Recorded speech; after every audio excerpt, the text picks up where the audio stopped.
watching Inside Story. I'm Ray Suarez. For American politicians, depending on the issue and depending on the religious identity of the politician, saying, "I agree with the Pope" or "I disagree with the Pope" can present opportunities and challenges.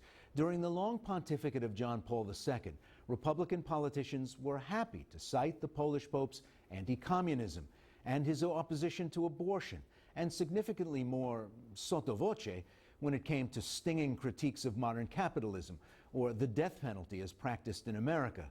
Catholic Democrats, like the late Mario Cuomo and John Kerry, paid homage to the church's concern for the poor and had to find just the right language to distance themselves from Catholic teaching on family planning. Now, in a still young pontificate, Pope Francis has aligned the church with a concern for the planet and scolded those who want to go slow on making big changes. Will his new encyclical, Laudato Si, have an impact on the politics of environmental debates? Joining me as we continue this look at the pastor and the planet are Bill Galston, a senior fellow at the Brookings Institution, and Bonner Cohen, a senior fellow at the National Center for Public Policy Research. Bonner, let me start with you. What did you make of both the plain text and the implications of the encyclical? Well, I think the implications are the thing that are ultimately going to determine where the Pope's message ultimately leads, both in terms of Catholic theology and how it views this, as well as the American political scene.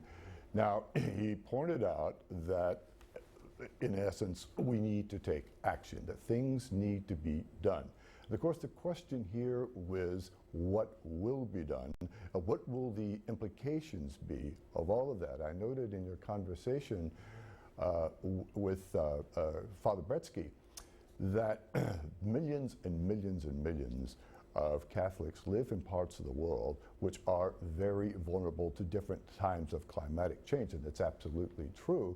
What we really don't want to do, I think, is impose policies that would deny these people access to electricity or make their access to electricity more difficult. And that's where, well, I think the Pope has to be very, very careful here, because if he favors policies that will ultimately put some of the good things about modern life out of the reach of the most vulnerable, he will ultimately wind up perpetuating poverty and putting himself behind policies that will lead to shorter life expectancies, and that's not something I think any of us want. Bill Galston, I think Bonner Cohen just grasped the nettle for you. Both the most vulnerable people and the people who need economic growth the fastest and in the most serious way are some of the same people living in some of the same places. Indeed they are.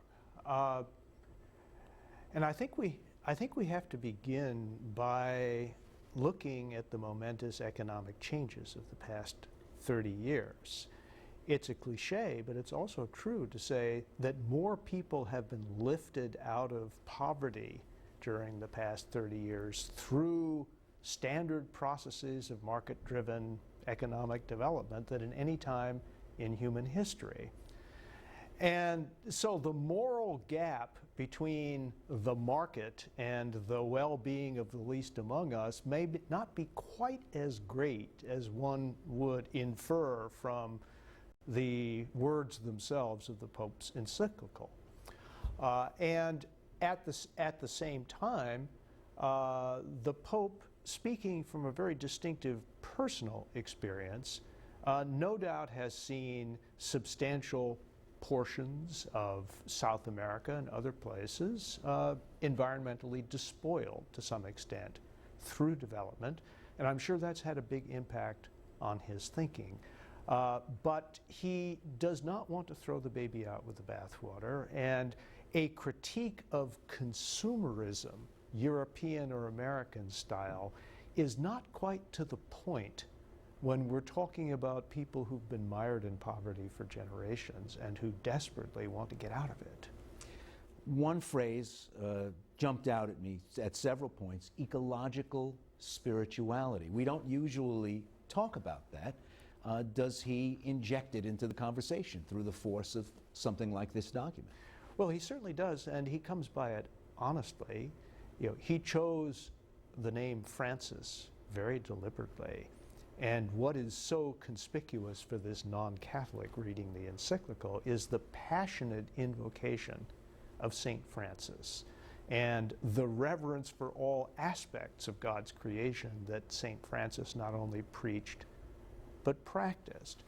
And as the Pope recognizes in one of the more theological later passages of the encyclical, how reverence for creation as it is comports with any interpretation of man's dominion over the earth and the command to use it for the improvement of human life, which is in Genesis, as the Pope well knows, I think that relationship in this encyclical is very much a work in progress. We're going to continue the conversation with Bonner Cohen and William Galston, who are with us in Washington. Does the continuing policy and scientific debate present a different kind of challenge to Catholic politicians? Some have suggested that the Pope stay in his lane and stick with comments on moral and theological issues. But the encyclical is adamant that taking care of the earth is a moral issue. The pastor and the planet, it's tonight's Inside Story.